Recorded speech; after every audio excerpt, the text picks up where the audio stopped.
사람들은 그 이익보다 손해에 더 민감하다 이렇게 말합니다. 도박에 빠지는 사람들이 있습니다. 그러니까 돈을 따서 빠지는 것이 아닙니다. 따는 건 괜찮은데 따면 언제든 그만둘 수 있습니다. 그러나 잃을 때가 위험합니다. 그러니까 손해를 봤다는 생각이 머릿속을 떠나지 않는 것이죠. 만회해야겠다는 생각으로 그 자리를 계속해서 기웃거리고, 그러다가 손해는 결국 눈덩이처럼 불어나서 더 이상 그 덫에서 빠져나오지 못하는 사람들을 종종 보게 됩니다. 선거철이 되면 우리 후보자들은 영락없이 경쟁 후보를 향한 비방에 열을 올리기 시작합니다. 네거티브는 참 안 했으면 좋겠다라고, 어쩌면 그것이 사회적 합의임에도 불구하고 끊임없이 선거철마다 상대를 비방하는 일들에 집중하는 이유는 뭘까요? 왜 저럴까 싶지만 사실상 인간 심리를 이용한 어떤 불가피한 전략이기도 합니다. 그렇게 네거티브를 해야, 상대를 비방해야 자기 표가 올라가는 걸 어쩌겠습니까? 우리 사회가 어떤 부정적인 부분에, 네거티브에 더 영향을 많이 받는다는 것도 이익보다 손해에 더 민감한 사람들의, 이 대중들의 심리를 드러냅니다. 우리 일상적인 예를 한번 들어볼까요? 우리 부모님들이 우리 자식들을, 우리의 아이들을, 우리의 자녀들을 학원에 보냅니다. 학원에. 물론 그런 부분도 있겠지만 다른 애들이 정말 다른 애들보다 우리 아이가 월등하게 앞서가기를 원하고 정말 탁월해지기를 원한다라고 하는 심리에서 학원 보내기보다 사실상 우리 아이가, 우리 자녀가 뒤처질까봐, 떨어질까봐, 그 분위기를 따라가지 못할까봐 저러다 평생 도태되는 인생 되는 것 아닌가 하는 불안한 심리 때문에 그 비싼 돈 주고 학원을 보내게 되는 것이죠. 이 물건 사세요. 이 물건 정말 좋은 물건입니다. 이거보다 이 물건 꼭 사세요. 다 사요. 안 사면 손해봅니다. 어디에 더 영향을 받을까요? 후자죠. 그래서 우리 집안에는 필요도 별로 없는 물건들로 가득 채워져 있는 것 아닙니까? 나만 손해보는 것 같은, 나는 그 손해에서 결코 머물지 않을 테야 라고 하는 그런 심리가 우리 사람들에게 다 있다는 겁니다. 손해에 민감하게 반응하는 것, 이것이 인간의 보편적인 정서고 심리입니다. 그런데 오늘 본문에서는 조금 다른 결정을 하는 사람들이 등장을 하는데 여호수아와 이스라엘입니다. 손해에 민감한 인간의 어떤 보편성의 법칙을 허무는 행동들을 이들이 하는데, 손해가 뻔한 일에 의도적으로, 또 그것도 적극적으로 개입하게 되는 것입니다. 오늘 본문은 이스라엘 백성들이 가나안 정복 전쟁을 치르는 과정 중에 일어난 한 사건을 다루고 있습니다. 여호수아의 지도하에 이스라엘 백성들은 승승장구하기 시작합니다. 여리고성을 무너뜨리고 아이성을 점령했습니다. 그 소식을 이 주변의 가나안 국가들이 듣게 되는 것이죠. 위기감을 느낍니다. 그래서 가나안의 7왕들은 이스라엘과 맞서기 위해서 연합군을 결성합니다. 그런데 특이한 건 이 가나안의 연합군들이 제일 먼저 전쟁 상대로 삼은 대상은 이스라엘이 아니라, 여호수아가 아니라 같은 편인 기브온 거민이었습니다. 왜 가나안 왕들은 기브온을 공격하려 하는 것일까요? 자, 3절 4절 말씀에 보면, 오늘 본문 여호수아 10장 3절 4절 말씀 보면 이런 기록이 있습니다. 예루살렘 왕 아도니세덱이 헤브론 왕 호암과 야르뭇 왕 비람과 라기스 왕 야비아와 에글론 왕 드빌에게 보내어 이르되 내게로 올라와 나를 도우라. 우리가 기브온을 치자. 이는 기브온이 여호수아와 이스라엘 자손과 더불어 화친하였음이니라. 가나안 연합군이 기브온을 치려고 하는 이유는 기브온이 이스라엘과 화친의 조약을 맺었기 때문이라 라고 그렇게 기록합니다. 화친의 조약을 이스라엘과 맺었기 때문이라. 이 부분에 대해서는 조금 배경을 아는 부분이 필요한데요. 이전 장인 9장에 보면 기브온 거민이 어떻게 이스라엘과 화친의 조약을 맺게 되었는지에 대해서 상세하게 묘사하고 있습니다. 여러분, 사실 이스라엘은 이 가나안 정복과 관련하여서 하나님께 두 가지 명령을 받았습니다. 하나는 진멸해라. 진멸, 헤렘 전쟁이라 이렇게 얘기를 하는데 남녀노소 불문하고 모든 가축들까지 다 제거해버리는 전쟁. 이게 진멸전쟁이거든요. 이걸 명하셨어요. 첫 번째로. 그리고 또 하나는 화친의 제안이었습니다. 먼저 평화의 조약을 선언하라라고 하는 것이죠. 근데 이 둘의 개념이 완전 다르지 않습니까? 어떨 때에는 진멸해라 이렇게 명령해 놓으시고 또 어떤 때에는 화친을 청해라라고 이야기하십니다. 무슨 뜻일까요? 여러분, 진멸을 명하라라고 하는 전쟁을 명령하셨을 때 하나님은 그 대상을 달리하셨습니다. 누가 진멸의 대상이냐면 가나안 중심부에 사는 국가들입니다. 보통 가나안의 7 족속들로 성경에 자주 언급되는 무슨 아모리 족속, 히위 족속, 기르가스 족속 이런 족속들이 있지 않습니까? 가나안 중심부를 장악하여 지배하고 사는 그들을 향하여서는 진멸 전쟁을 명하셨지만 그렇지 않고 가나안 중심이 아닌 가나안 외곽지대에 사는 사람들을 향하여서는 먼저 화친을 청하라. 그러나 화친을 청했음에도 불구하고 화친의 조약을 맺으려고 하지 않으면 그때 전쟁을 해라. 이렇게 말씀하셨습니다. 지금 기브온 거민이 이스라엘 백성들과 화친의 조약을 맺었거든요. 근데 특이한 건 사실 기브온 거민은 가나안 중심부에 사는 히위 족속이라고 하는 그 족속에 편입되어 있는 성읍입니다. 그러니까 진멸 전쟁의 대상이었다는 것이죠. 어떻게 이들이 이스라엘과 여호수아가 이끄는 이스라엘과 화친의 조약을 맺을 수 있었는가? 9장에 보면 그들이 속였다는 것. 속여서 그들과 이스라엘과 화친의 조약을 맺게 되었다는 사실이 기록되고 있는데요. 두려웠던 것이죠. 이스라엘 백성과 이스라엘을 섬기는 여호와 하나님이 그 강력한 성인 여리고성이 무너지는 것을 보면서 아이성이 점령당하는 것을 보면서 기브온 거민들 두려웠을 것입니다. 율법을 어느 정도 알고 있는 그 기브온 거민들이 그 율법을 교묘히 이용하여서 자신들은 멀리 온 사람이다라고 속여 변장을 하여 사신을 보냅니다. 여호수아와 이스라엘 족장들이 그들을 받아들이고 화친의 조약을 맺게 됩니다. 근데 이 일이 3일 만에 탄로가 나요. 족장들과 이스라엘 사람들과 여호와서는 분노합니다. 너희들이 어떻게 우리를 속일 수 있겠는가? 그런데 이스라엘과 여호수아는 그들과 맺은 화친의 조약을 깨지 못합니다. 왜? 그 조약, 그 맹세를 누구 앞에서 행했기 때문입니까? 하나님 앞에서 행했기 때문입니다. 여러분, 이스라엘이 나라와 나라, 국가와 국가, 또 부족과 부족끼리 조약을 맺고 동맹을 맺을 때에는 단지 대표자들이 왁속하고 서약하고 사인하고 도장 찍는 것으로 끝나지 않습니다. 여호와 하나님을 개입시킵니다. 하나님이 이 조약의 주인이시고 하나님으로 인하여서 이 조약은 영원하다라고 하는 사실을 스스로 각인시키고 조약을 맺는 겁니다. 다시 번복될 수 없는 죄악이기에 분노했지만, 화가 났지만 여호수아는 그 기브온 거민들을 향하여서 이런 징계를 내리는 것으로 그칩니다. 너희들은 평생 여호와의 제단을 위해서 나무를 패고 물을 깃는 일을 해라. 이제 가나안의 7 족속이 연합해서 자신들을 배신하고 이스라엘과 평화의 조약을 맺은 기브온을 치려고 합니다. 기브온은 가나안의 연합군을 당해낼 수가 없었겠죠. 연합군을 한 부족이, 한 성읍에 사는 주민들이 어떻게 이겨낼 수 있겠습니까? 결국 이스라엘에게 지원을 요청합니다. 그게 6절입니다. 6절 말씀 보시겠습니다. 기브온 사람들이 길갈 진영에 사람을 보내어 여호수아에게 전하되 당신의 종들 돕기를 더디게 하지 마시고 속히 우리에게 올라와 우리를 구하소서. 산지에 거주하는 아모리 사람의 왕들이 다 모여 우리를 치나이다 하매. 기브온이 여호수아에게 도움을 요청합니다. 우리가 지금 가나안의 연합군들에게 공격을 받고 있으니 빨리 와서 우리를 도와주십시오. 여러분, 여호수아와 이스라엘이 어떻게 반응을 했을까요? 기브온이 공격을 당하고 있다는 소식을 듣자마자 지체하지 않고 출전을 감행했다라고 하는 기록이 그 다음 구절인 7절에 있습니다. 여호수아가 모든 군사와 용사와 더불어 길갈에서 올라가니라.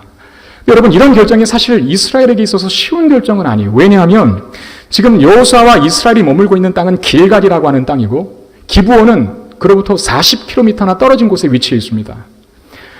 혼자 가는 것도 아니고 여러분, 용사와 군대와 대군을 이끌고 40km나 되는 거리를 가고자 한다면 제가 주석책을 보니까 3일 정도가 걸린답니다. 3일도 빠르게 도착하는 거예요. 3일 정도 되는 거리에 사실상 적이었던 기브온을 도우러 올라갑니다. 근데 오늘 본문에 보니까 3일을 가야 하는 그 거리를 하룻밤 사이에 그것도 대군을 이끌고 도착했다라고 기록하고 있거든요. 그러니까 이건 정말 거의 이 험악한 산악지대를 밤새도록 구보를 하여 갔다라고 밖에 볼 수 없는 거예요. 자기 자식이 죽으려고 하는 것도 아니고 부모가 위독한 것도 아닌데 그렇게 그들이 위태로운 지경에 처해 있다는 소식을 듣자마자 두 번 고민하지 않고, 여러분 성경에는 여호수아가 그들의 도움을 요청하는 소식을 듣고 고민했거나 갈등했다는 기록이 없습니다. 바로 대군을 이끌고 출전을 감행했다, 그렇게 이야기합니다. 여러분, 어쩌면 기브온 거민은 이스라엘에게 별 가치 없는 존재라고 해도 과언이 아니지 않습니까? 어쩌면 이 상황을 이렇게 해석할 수도 있을 거예요. 야, 차라리 이참에 잘 됐다. 저 기브온 거민들이 우리와 조약을 맺기는 했지만 속여서 맺은 조약이고 참 눈에 가시였는데, 떼어버리고 싶은 혹이었는데 적들이 대신 제거해 준다고 하니까 야, 우리 앉아서 구경이나 하자. 이렇게 나와도 될 법한 일이었습니다. 근데 여호수아는 출전을 바로 감행한단 말이죠. 제가 어느 목사님께 들었던 설교의 내용 중에 이런 이야기가 있었습니다. 목사님들이 설교를 때로 이런 표현이 맞는지 모르겠지만 죽을 쓸 수 있다고 합니다. 죽을. 여러분, 설교를 죽쓴다라고 하는 말의 의미를 아시죠? 그러면서 이렇게 말씀하셔요. 매번 홈런을 칠 수는 없지 않느냐. 뭐 때로는 안타를 칠 수도 있고 또 때로는 파울도 칠 수 있고 때로는 삼진아웃을 당할 수도 있는 것이다. 저는 그 말이 얼마나 위로가 되는지 몰라요. 자유함이 생겼습니다. 그래, 매번 홈런만 치지 않아도 돼. 그러나 저는 그럼에도 매번 홈런만을 치고 싶습니다. 여러분, 기도해 주시기를 바랍니다.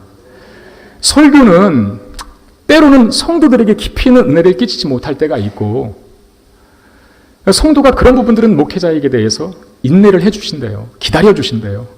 이번 주 은혜 못 받았으면 다음 주에는 은혜를 받겠지 하면서 용서 아닌 용서를 해주신답니다. 그런데 행정적인 문제에 있어서 목회자가 실수를 했다. 그건 치명적이라고 이야기를 하시더라고요. 그러니까 뭔가를 잘못된 판단과 선택을 해서 교회의 행정적인 어떤 질서나 원칙이 무너졌을 때 그건 정말 다시 만회하기가 쉽지 않고 교회를 사임해야 하는 그런 상황까지도 갈 수 있다라고 심각한 경고를 하시면서 가르치시더라고요. 여러분, 여호수아는 이스라엘의 지도자입니다. 그는 영적으로 이스라엘 백성들을 지도해야 할 책임이 있을 뿐만 아니라 모든 행정적인 수반으로서 이스라엘과 관련된 모든 사안들을 결정해야 될 책임적인 위치에 있는 사람입니다. 지도자니까요. 근데 여호수아가 40년 동안 광야 생활을 이스라엘 백성들과 함께 하면서 보고 경험하고 깨달았던 바는 무엇이었을까요? 그는 모세의 시종이었지 않습니까? 모세가 얼마나 힘들게 광야에서 이스라엘 백성들을 치리하고 이끌어갔는지를 잘 보았죠. 알았죠. 이스라엘 백성들은 정말 파렴치했고 툭하면 원망했고 툭하면 불평했고 심지어 모세의 지도력까지 넘보았던 그런 사람들. 여러분, 인간의 죄성이라는 것이 단번에 바뀌지 않지 않습니까? 저도 마찬가지고 여러분도 마찬가지고 우리가 많이 거룩해지고 성화되어지고 많이 달라지고 변화된 부분이 없지 않아 분명히 있지만, 그러나 여러분, 우리 안에 말씀의 가르침과 성령의 충만함이 자꾸 사라지고 제거되면 우리 안에 성령의 충만함 때문에 잠깐 수면 아래에 있었던 죄성들이, 감추어졌던 죄성들이 성령 충만하지 않으면 다시 일어나게 되어 있는 거예요. 이스라엘 백성들이라고 왜 그렇지 않겠습니까? 인간은 죄인이거든요. 죄의 본성을 갖고 있거든요. 조금만 지도자가 잘못하면 순간 불평과 원망하는 자로 바뀌게 되는 것이죠. 지도자의 등에 앞에서는 칭찬할지 모르지만 그 뒤에서는 칼을 꽂기를 기대하고 있는 사람들, 그들이 이스라엘 백성들일 수 있다는 겁니다. 어쩌면 지금 여호수아의 이 결정은, 이 판단은 상당히 무모하고 또 위험한 결정일 수 있다는 겁니다. 기브온 거민들이 도와달라고 하는 그 요청에 고민도 갈등도 하지 않고 즉각 출전을 감행한 데에 대해 있어서 여호수아는 마치 모험과도 같은 일을 자행한 것이죠. 왜 이렇게 무리수를 두면서까지 여호수아와 이스라엘이 기브온을 도우려 했던 이유는 무엇일까요? 여러분, 다른 이유 없습니다. 기브온 거민과 맺은 평화조약, 그것 하나 때문입니다. 하나님 앞에서 행한 맹세, 그 하나로 인해서 이스라엘은 그들을 형제로 받아들였습니다. 형제가 위기를 맞고 있다는 소식을 듣고 그들을 돕기 위해서 지체 없이 고민하지 않고 그래서 출발했던 것입니다. 아이가 아픈데, 아이가 지금 사고가 났어요. 직장 아직 몇 시간 남았는데 그거 고민하고 걱정하는 부모 있습니까? 지금 내가 뭐 하고 있는데 조금 이따 가야지 하는 부모 있습니까? 만사를 제쳐두고 바로 달려가게 되는 법이죠. 그런 이해와 인식을 여호수아와 이스라엘이 기브온 거민을 향해 갖고 있었다는 겁니다. 저는 이들의 이런 행동들을 보면서 우리 교회 공동체의 모습이 이와 같아야 하지 않을까 하는 생각을 해봅니다. 우리는 이런 가르침을 많이 들어봤을 것입니다. 혈육으로 맺어진 형제보다 그리스도의 보혈로 맺어진 형제와 자매를 더 소중히 여겨야 한다. 그렇지 않습니까? 혈육으로 피로 맺어진 형제보다 그리스도의 보혈로 맺어진 영적 공동체인 교회가 훨씬 더 가치 있고 소중하다. 저도 그렇게 가르침 받아왔고 목회자로서 그렇게 또 성도들을 많이 가르쳐 왔었습니다. 근데 부끄러운 이야기지만 저는 그것을 이론적으로만 알았지 경험적으로는 사실 몰랐어요. 어떻게 가족보다, 혈연으로 맺어진 가족보다 피 한 방울 섞이지 않은 교회 공동체가 더 소중할 수 있고 귀할 수 있을까? 이걸 가르치는 했지만, 성경에 있기 때문에 가르치기는 했지만 목사의 책임이라는 전제하에, 근데 내가 그것을 사실 이해하거나 공감하지는 못했어요. 그래서 가르쳐도 확신 있게 가르치질 못했고 그냥 짧게 언급하고 지나가는 수준이었었습니다. 그런데 제가 혈연보다 더한 그리스도의 보혈로 맺어진 교회 공동체라고 하는 이 진리의 말씀을 확신하게 만들어준 교회가 있었습니다. 제가 이전에 섬겼던 교회예요.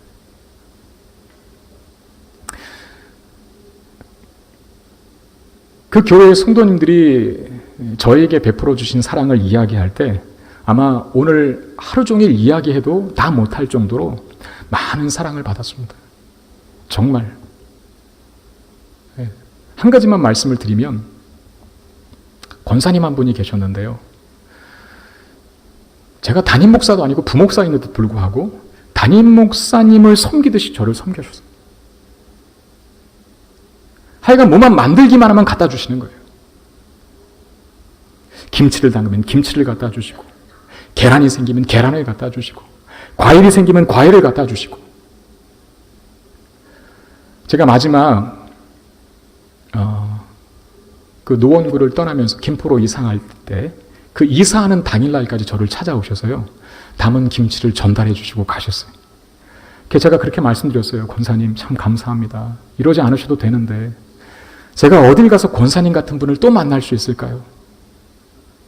그랬더니 그분이 이렇게 말씀하셨습니다. 목사님 가시는 교회는 저 같은 사람 더 많을 거예요. 할렐루야.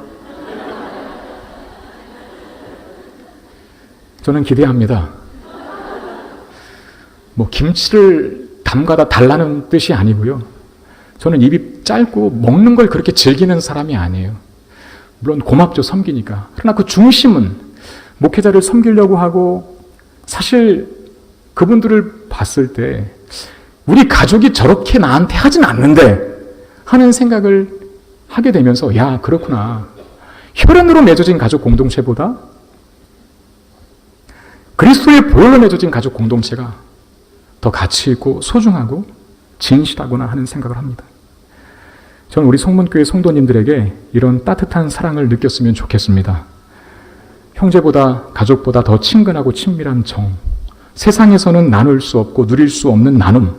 제가 정말로 목회자로서 다만 내가 이 교회 담임 목사님이기 때문에, 담임 목사이기 때문에 축복하는 그런 수준의 정도가 아니라 정말 진심 어리게 사랑해서 진심 어린 마음을 들여서 축복할 수 있는 그런 교회, 그런 성도가 되었으면 좋겠습니다. 목회자의 마음을 아프게 하고 항상 문제만 만들고, 물론 문제없는 교회는 없겠죠. 저도 다 각오하고 있고 감안을 하고 있지만 그럼에도 불구하고 우리 서로 간에 노력하자고요. 제가 전에 말씀드렸죠. 우리 교회 오기 전에 저희 교회, 전에 있던 교회 부목사 한 분이 저에게 선물을 준 것이 있다고. 뭐라 그랬죠? 제가 그 선물이 두통약이거든요. 두통약. 아직까지는 한 번도 꺼내지 않았습니다. 그 두통약을 꺼내는 일이 없도록 여러분들이 만들어 주시기를 바랍니다. 교회 때문에 걱정하는 일이 없도록, 마음 아픈 일이 없도록 그렇게 만들어 주시기를 바랍니다. 여러분, 제가 받은 사랑, 교회 가운데 제가 받은 사랑을 말씀드리자면 오늘 하루를 꼬박 새도 모자란데요. 곰곰이 생각해 봅니다. 그분들이 피 한 방울 섞이지 않은 나를. 그렇다고 해서 제가 무슨 뭐 담임 목회자도 아니고 부목사인데 사실상 저를 그렇게 잘 대해주고 섬긴다고 해서 그분들이 현실적인 득을 보는 일은 없거든요. 왜 그렇게 나를 섬기셨을까? 고민하고 기도합니다. 저는 이렇게 정립했습니다. 목회자로서 제가 교회에 대한 실질적인 이해와 공감이 부족하니까 그걸 실감나게 가르치시고자 하나님께서 그렇게 만드셨다고 믿습니다. 저는 그 이후로 교회를 너무 사랑하게 되었어요. 문제가 많고 서로 성격과 성향이 달라서 때로는 개인적으로 잘 맞지 않는 사람이 있어도 그래도 교회를 사랑하게 되었습니다. 우리 성문교회도 그런 성도들이 참 많더라고요. 득실에 따라서 교회를 대하지 아니하고 자기 것을 들여가면서 어쩌면 손해를 봐가면서 교회를 구석구석 섬기는 분들이 참 많으시더라고요. 이 엄청나게 큰 교회가 어떻게 운영되고 어떻게 지탱될 수 있을까? 보이지 않는 곳곳에서 헌신하고 희생하며 득실에 따라서 처신하는 자가 아니라 내게 현실적이고 육체적인 이득은 없어도 하나님의 교회라고 하는 그 생각 속에서 굳은 일, 마다 않는 많은 성도들이 성문교회에 있다는 것을 보면서 마음이 흐뭇했습니다. 어제 토요일 아니었습니까? 토요일 점심 이후 시간은 어쩌면 우리 일반 성도님들에게 있어서는 목회자들이야 토요일은 주일을 준비하는 날로 치열하게 보내니까요.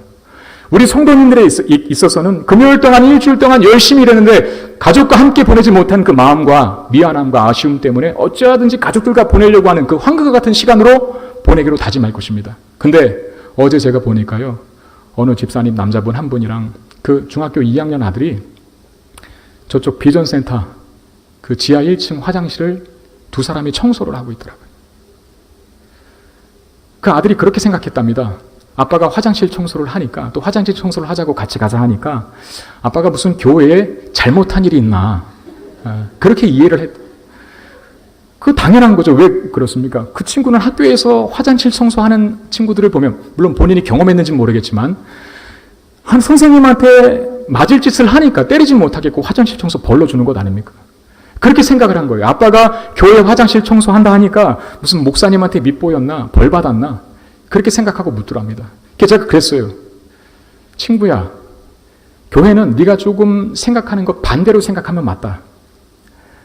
드러나고 현란하고 화려한 곳을 하나님께서 기뻐하시기보다 보이지 않는 곳에서 남이 잘 싫어하는 일들, 감추어진 곳에서 열심히 헌신하고 또 열심히 봉사하는 그 사람을 하나님께서 더 기뻐하신다. 그래서 제가 정말 축복 기도를 해드렸어요. 너무나 귀한 분들이라 간절하게 진심 어리게. 그뿐만 아닙니다. 그 토요일 그 시간에 식당에서 에어컨도 틀지 않은 채 오늘 우리 성도들이 먹을 식사를 준비하기 위하여서 식재료를 다듬는 우리 여성 권사님들, 집사님들을 보면서 식당 주방에 에어컨 한 대 놔드렸으면 좋겠다 하는 생각을 했습니다만 생각만 했습니다. 생각만. 또 여기저기 보이지 않게 청소로 또 우리 성가대도 마찬가지고 찬양 때도 마찬가지고 토요일날 모여서 주일날 하나님 앞에 더 아름답고 거룩한 예배를 드리기 위하여서 나름대로 맡겨진 역할, 주어진 위치에서 최선을 다하여 섬기시는 그 모습. 여러분 돈 준다면 그걸 하겠습니까? 월급 준다면 할까요? 어쩌면 인간적인 세상적인 가치관으로 봤을 때에는 참 손해보는 일들을 하고 계신 거지 않습니까? 저는 그런 광경을 보면서 시편 133편 1절 말씀이 다시 떠오릅니다. 보라, 형제가 연합하여 동거함이 어찌 그리 선하고 아름다운고.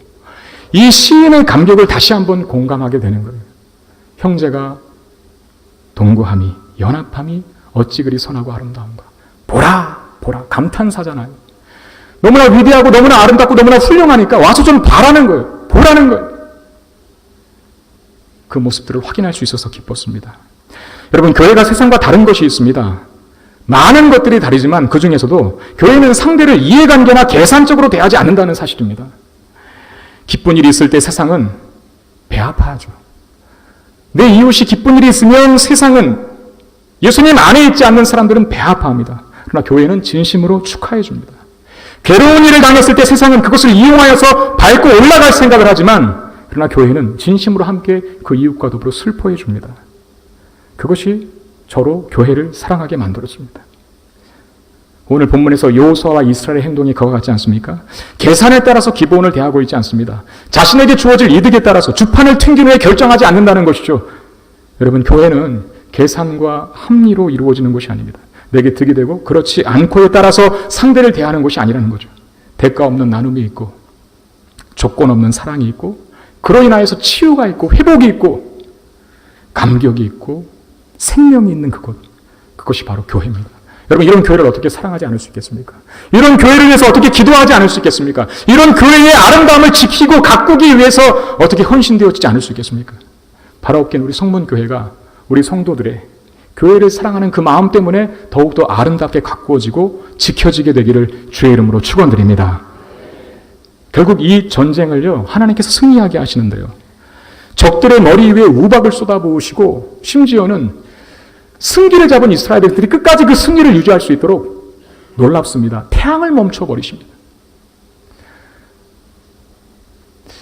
하나님께서 이스라엘 백성들의 전쟁 역사에 늘 개입하시고 간섭하십니다.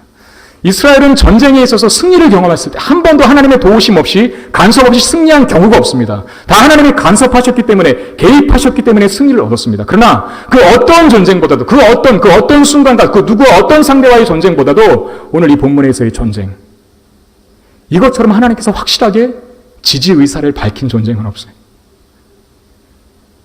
이스라엘을 도와주시겠다고 우박을 쏟아부으시고 심지어 태양을 멈추는 일까지 하십니다.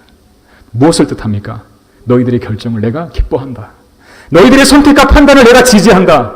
응원한다. 내가 도와줄게. 앞서 나셔서 이스라엘 백성들의 승기를 잡게 하는 모습을 볼 수 있습니다. 여호수아 10장은 그래서 이렇게 끝을 맺고 있어요. 자, 10장 42절 43절 보시면 이런 기록이 있습니다. 자, 우리 한번 같이 읽어볼까요? 시작. 이스라엘의 하나님 여호와께서 싸우셨으므로 여호수아가 이 모든 왕들과 그들의 땅을 단번에 빼앗으니라. 여호수아가 온 이스라엘과 더불어 길갈 진영으로 돌아왔더라. 어떻게 되었다고요? 여호수아가 모든 왕들과 그들의 땅을 단번에 빼앗았다. 사실 단번에 이길 수 있는 전쟁이 아니거든요. 하나하나 상대하기에는 쉽지만, 해볼만 하지만 가나안의 연합군들을 상대하는 것은 쉽지 않습니다. 어쩌면 두려울 수 있는 선택이었고 치명적인 위험을 감수해야 할 그런 판단이었을지도 모릅니다. 그런데 하나님께서 원하시는 것이니까, 교회라고 한다면 자기 이득과 계산에 따라 사는 것이 아니라 하나님께서 기뻐하시고 믿음과 하나님을 향한 존중과 신뢰로 살아간다는 것을 믿어 결정했을 때 하나님께서 그 모든 뒤의 일을 책임지시고 그가 선택하고 판단한 것들의 일반적인 열매가 아니라 훨씬 더 많은 열매를 맺게 하실 수 있다고 하는 것을 보여주시는 것입니다. 이렇게 놀라운 결과를 예측하고 시작한 전쟁이 아니지 않습니까? 손해를 감수해야만 하는 무모한 전쟁이었을 수 있습니다. 그러나 그럼에도 불구하고 이스라엘과 여호수아 백성이 전쟁터에 당당히 나간 한 가지 이유, 그들과 화친의 조약을 맺었고 그로 인해 기브온은 형제가 되었기 때문입니다. 하나님께서 그것을 기뻐하셨고 놀라운 승리로 이스라엘에게 화답해 주셨습니다. 우리는 살아가면서 수많은 선택과 판단의 순간에 직면합니다. 그만큼 우리가 살아가는 삶의 환경이 빠르게 변한다, 급변한다라고 하는 뜻의 반증이겠죠. 사업을 하는 어떤 분에게 들은 이야기인데요. 사업가가 하나의 아이템을 내놓고 그것으로 먹고 사는 주기가 있는데 그 주기가 8년이랍니다. 8년. 그러니까 8년 정도 신제품을 딱 만들어 놓고 그 상품을 팔아서 살 수 있는 그 기간이 보통 8년인데 그 8년이라고 하는 주기가 끝나면 다시 뭔가 새로운 아이디어를 동원하여 새로운 상품을 개발해야 되고 새로운 상품을 개발하는 일이 쉽지 않으면 그 아이템에 뭔가 더 좋은 창의적인 아이디어를 덧붙여서 그 제품을 더 효과적으로 사용할 수 있게 만들어야 한다는 겁니다. 근데 아닌 게 아니라요. 저도 저희 큰딸을 처음 낳고 첫 아이니까 뭐 얼마나 다 해주고 싶겠습니까? 간도 빼주고 싶고 쓸개도 빼주고 싶고 정말 그렇잖아요. 부모에게 있어서 첫 아이는. 그래, 얘를 위해서 필요한 것들은 제 경제적인 능력도 안 세면서 다 샀어요. 디지털 카메라 그때 당시 비쌌거든요. 그걸 샀고 캠코더, 여러분 캠코더가 뭔지 아시죠? 그 테이프 집어넣고 동영상 찍는 거, 큰 거 있지 않습니까? 지금은, 그때는 상당히 고가를 주고 그걸 샀는데요. 지금은 그거 쓸까요, 안 쓸까요? 안 써요. 어디 갔는지도 모르겠습니다.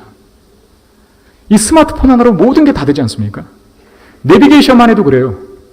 지금 거의 어르신들 빼고는 내비게이션으로 길 찾는 사람 거의 없고 스마트폰으로 다 길 찾아요. 스마트폰 하나에 사진도 찍고 무슨 동영상도 담고 길도 찾아주는 모든 기능들이 다 들어가 있어요. 정말로 편리한 세상을 삽니다. 기술의 진보죠. 과학의 발전이고 발달입니다. 그런데 이런 변화가 기술적 문명의 변화뿐만 아니라 사실 인간의 내면, 즉 인간의 가치관이라든지 인간의 우선순위라든지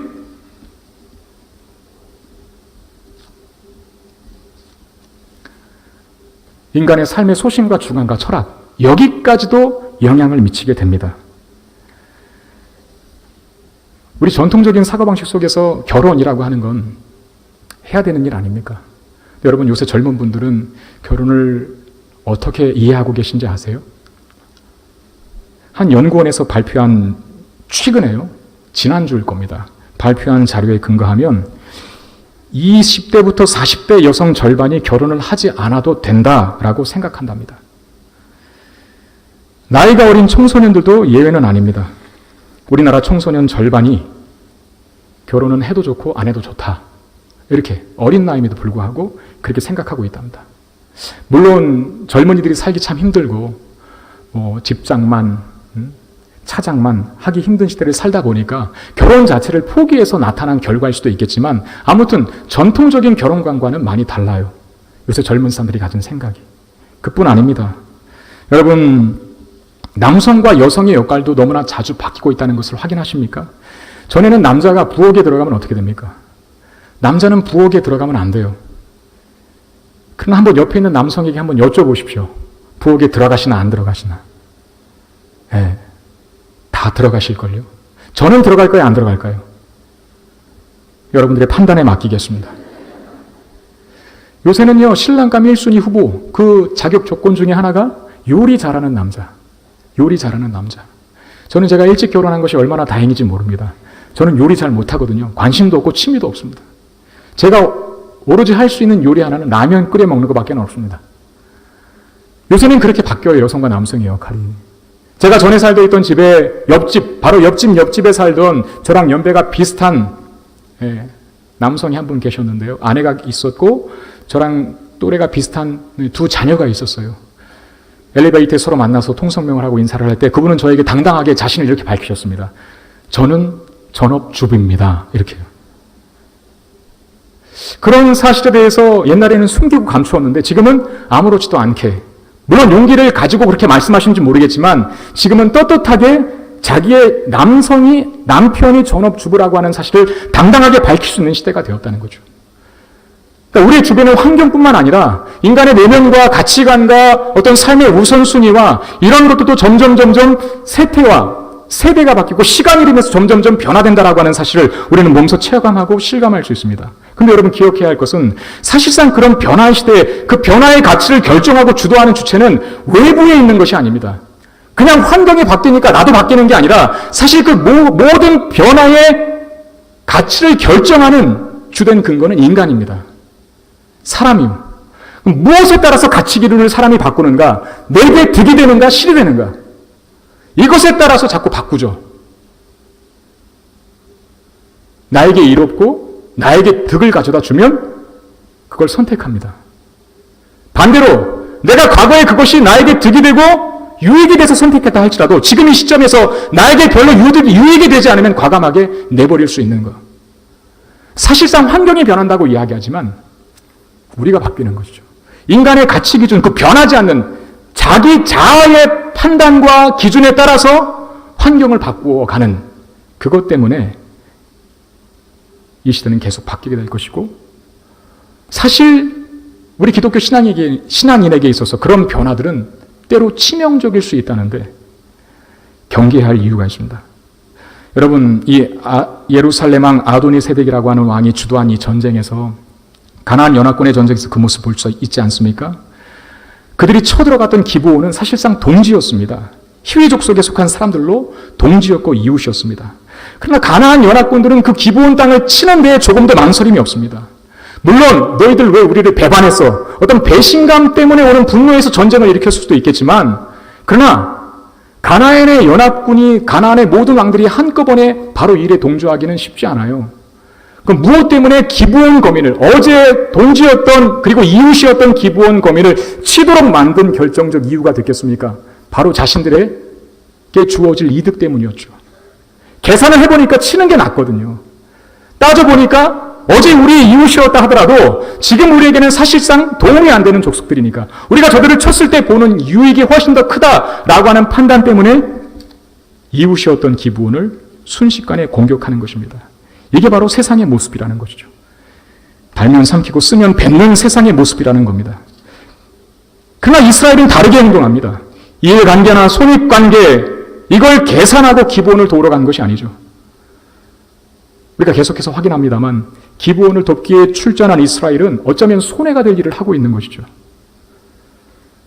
왜 손해가 될 일을 그렇게 고민과 갈등의 흔적 없이 결정하여 행동합니까? 모든 판단과 행동의 기준을 자기에게 두고 있는 것이 아니라 하나님께 두고 있었기 때문에 가능했다는 것입니다. 여러분, 세상이 변하고 시대가 바뀌어도 변하지 않는 것들이 있습니다. 하나님이시고 하나님 말씀이시고 또 그분을 위해 사는 우리 교회, 성도들의 삶인 것입니다. 여러분, 세상은 계속해서 변할 것이에요. 그 변화가 때로는 우리를 육적으로는 풍요롭게 만들지 모르겠지만 우리의 영적인 가치관이라든지 삶의 우선순위, 성경의 절대적인 진리성을 훼손하며 도전을 해올 때가 많이 있을 겁니다. 한마디로 우리가 가진 이 신앙적 가치관을 자꾸 요동케 하는, 흔들어버리는 유혹과 변화들이 우리에게 자꾸 도전해 올 것이라는 겁니다. 동성애는 죄가 아니다. 성적인 취향의 문제일 뿐이다. 이런 주장이 우리를 도전해 올 것이고요. 왜 꼭 예수여만 구원받는가? 모든 종교인이 다 구원이 있지 않는가? 시대의 흐름과 무관하지 않습니다. 왜 하나님 말씀만이 진리인가? 그것도 사람이 쓴 책 아니냐? 성경을 왜곡하는 것으로 도전해 올 수도 있습니다. 왜 예배는 꼭 이렇게만 드려야 하는가? 그냥 각자 알아서 인터넷 보면서 드리면 안 되는가? 여러분, 그때 여러분 어떻게 반응하실랍니까? 계산하실 것입니까? 따질 것입니까? 시대가 바뀌고 문화가 바뀌고 생각이 바뀌니 그런 것들도 바뀌어야 된다라고 맞장구를 치실 것입니까?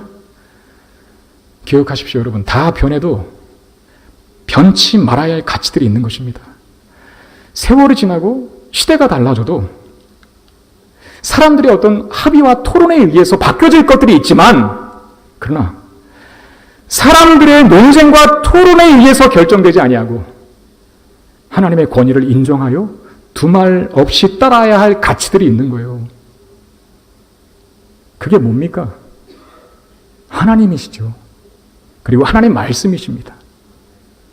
그리고 그 말씀의 기준에 따라 살아야 할 교회의 삶의 모습이라는 것입니다. 우리의 삶은 복잡하지 않습니다. 단순합니다. 우유부단하다는 뜻이 아닙니다. 매사에 무책임하게 생각 없이 산다는 뜻은 더더욱 아닙니다. 우리 삶이 단순하다는 것은 우리는 정답을 그냥 하나로 알고 있는 사람들이기 때문에 하나님께서 원하시는가? 원하시지 않는가? 하나님께서 기뻐하시는 것인가? 하나님께서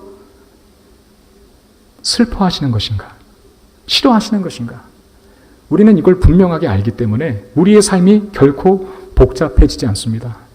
그러나 분명한 것은 그렇게 단순하게 하나님의 말씀, 하나님을 위해 살아야 할 교회, 이 성도들의 삶이라고 하는 분명한 기준을 두고 살아갈 때 세상 사람들은 우리들을 보면서 야, 너 어떻게 해서 그렇게 세상 살아갈래?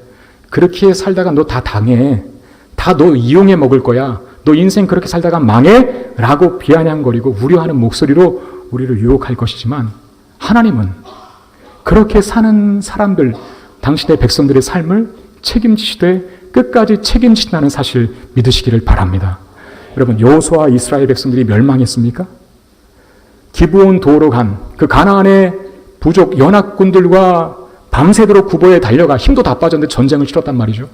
세상 사람들의 기준과 판단에 그거 질 수밖에 없는 전쟁인 거예요. 근데 하나님께서는 이기게 하셨다는 거예요. 어떻게 도와주심으로? 우박을 내리시고 태양까지 멈춰 주심으로. 그 전쟁만큼 하나님께서 적극적으로 개입하셔서 놀라운 기적과 은혜를 체험하게 한 전쟁이 없다 그랬지 않습니까? 그래서 우리의 삶은 단순한 거예요. 이것 따지고 저것 따지고 내가 어떻게 하면 살아갈 수 있을까? 내가 어떻게 하면 저 사람을 밟고 올라가서 더 높은 고지에 이를 수 있을까? 내가 어떻게 하면 남을 밟고 남을 유혹하여 남을 해하여 더 승진할 수 있을까? 우리 그렇게 비열하게 살지 않아도 되는 사람들입니다. 우리의 판단 기준은 단 하나예요. 하나님께서 원하시는 것인가 원하시지 않는 것인가? 이게 하나님 말씀의 가치에 부합하는가 그렇지 않는 것인가? 부합한다면 따라가면 됩니다. 부합하지 않는다면 거절하면 됩니다. 그렇게 살다가 망한다고요? 목사님 한번 세상에 나가서 말씀에 따라 한번 살아보십시오. 그게 되나? 그렇게 질문하시는 분이 있을지 모르겠어요. 저는 분명하게 여러분들에게 말씀드립니다. 하나님께서 도와주시니 승승장구할 수 있다는 사실 믿으시기를 바랍니다. 저는 그 믿음 갖고 끝까지 살아보고 싶습니다. 그리고 여러분들에게도 그 믿음을 심어주고 싶습니다. 당당하게 믿음 갖고 하나님의 사람답게 살아가는 모습으로 승리와 영광을 누리는 우리 성문의 성도들이 되기를 소망합니다. 그런 기대가 제게 있습니다. 말씀 맺겠습니다. 세상 사람들의 삶은 복잡합니다. 왜? 자기 힘으로 살기 때문이죠. 그러나 하나님의 사람들의 삶은 단순합니다. 왜요? 하나님을 힘입어 살기 때문입니다. 하나님께서 주관하실 것을 믿고 책임지실 것을 믿고 그 믿음에 반드시 선으로 보상하시고 화답하실 그 하나님을 믿기에 우리는 어떠한 형편과 처지와 상황 속에서도 하나님 말씀에 따라만 살아가야 할 책임이 있다는 사실 기억하십시오. 그렇게 살아갈 때 하나님께서 놀라운 은혜와 기적과 승리와 영광의 역사를 저와 여러분들의 삶에 펼쳐가 주실 것입니다. 이 은혜 경험하며 살게 되기를 주의 이름으로 축원드립니다. 기도하겠습니다.